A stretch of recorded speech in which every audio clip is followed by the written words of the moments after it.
Kartik private company में sales manager था। उसके माता पिता, पत्नी मीरा, बहन राधा और 2 बच्चे हैं। एक दिन मीरा कहती है, कार्तिक, बच्चों के स्कूल में एनुअल फंक्शन के लिए 2000 जमा करने पड़ेंगे।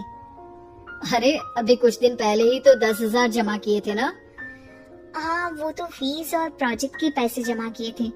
अभी तो अगले महीने एडमिशन फीस और किताबों के पैसे भी जमा करवाने पड़ेंगे।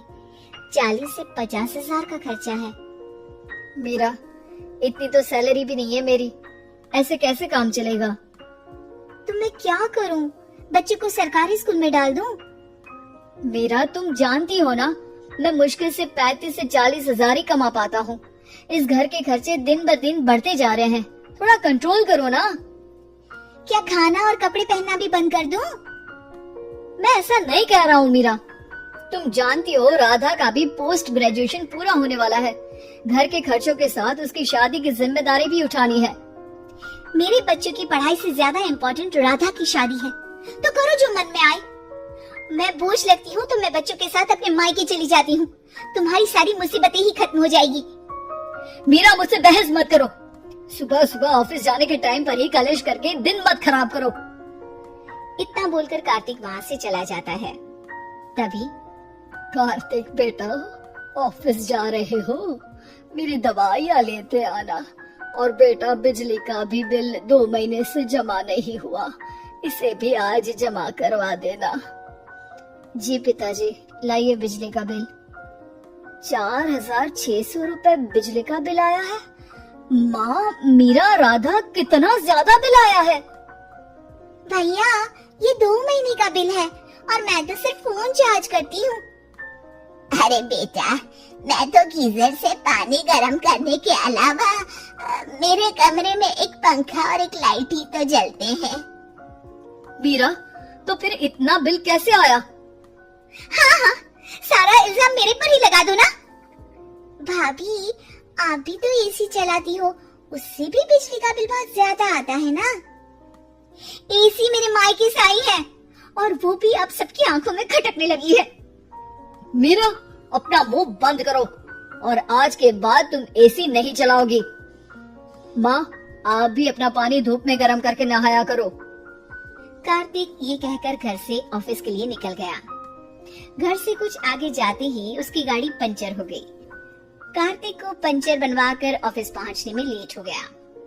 बॉस ने कार्तिक को अपनी कैबिन में बुलाया। मैं आई कम इन सर? कम इन। बहुत लेट हो तुम। सॉरी सर, कुछ प्रॉब्लम्स की वजह से लेट हो गया। मुझे कुछ नहीं सुनना। तुम्हारा टारगेट कंप्लीट हुआ? नो सर, अभी बाकी है। क्यों? सर, मार्केट में बहुत रिसेशन चल रहा है, बिजनेस कहीं से मिल नहीं पा रहा। मैं अपनी तरफ से पूरी कोशिश कर रहा हूँ सर। मुझे तुम्हारी कोशिश नहीं चाहिए, मुझे बिजनेस चाहिए। अगर तुमसे नहीं हो पा रहा है तो तुम रिजाइन कर सकते हो। नहीं सर, मुझे इस नौकरी की बहुत जरूरत है। मैं अपनी फैमिली का सिंगल अर्निंग पर्सन हूँ। मेरी जॉब चली गई तो मेरी फैमिली प्रॉब्लम में आ जाएगी सर। इसका ख्याल तुम्हें रखना चाहिए। जाओ यहाँ से और बिना बिजनेस लाए मुझे तुम अपना मुंह मत दिखाना। कार्तिक बिजनेस की तलाश में इधर से उधर कड़ी धूप में सारा दिन भटकता रहता है और थका हारा जब शाम को घर आया, बेटा, मेरी दवाई ले आए और बिजली का बिल भर दिया। अब दवाई लाना भूल गया पिताजी, और बिजली का बिल जल्दी भर दूंगा। पर बेटा, याद से भर देना, वरना बिजली वाले बिजली काट कर चले जाएंगे। लीजिए पानी। बच्चों के एनुअल फंक्शन के लिए स्कूल में जमा करने वाले पैसे लेकर आए? अभी सैलरी नहीं आई है मेरा, और अकाउंट में ज्यादा पैसे भी नहीं बचे हैं।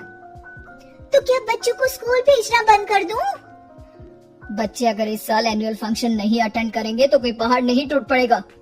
और अब तुम मेरा दिमाग खाना बंद करो। अरे, आप मुझ पर क्यों चिल्ला रहे हैं? कार्तिक गुस्से में घर से बाहर चला जाता है। अब मीरा रोने लगती है। भाभी, आप रोइए मत, टेंशन लेने से कुछ नहीं होगा। पर राधा, घर के भी खर्चे हैं, कार्तिक के गुस्सा करने से घर के खर्चे नहीं पूरे होंगे। पर मेरा बेटा, लड़ाई करने से भी कोई समाधान नहीं मिलेगा, उल्टा घर का माहौल ही खराब होगा। पर मुझे लगता है हमें भी घर के खर्चों में हाथ बढ़ाना चाहिए। मुझे योगा सेंटर में जॉब का ऑफर मिला है, मैं कल से ही जॉब ज्वाइन कर लूंगी। वैसे तो मुझे भी सिलाई आती है, मैं भी लोगों के कपड़े सिलना शुरू कर देती हूँ। हाँ बेटा, मैं भी तुम्हारा घर के कामों में हाथ बटा दिया करूँगी और काज बटन लगाकर सिलाई करने में भी सहायता करूँगी। मीरा, मैं तुम्हारे बच्चों के साथ मोहल्ले के बच्चों को भी ट्यूशन पढ़ाऊंगा।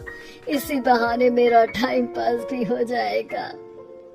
इस तरह से अब घर के सभी सदस्यों के सहयोग से पैसों की समस्या दूर हो गई और सब खुश रहने लगे।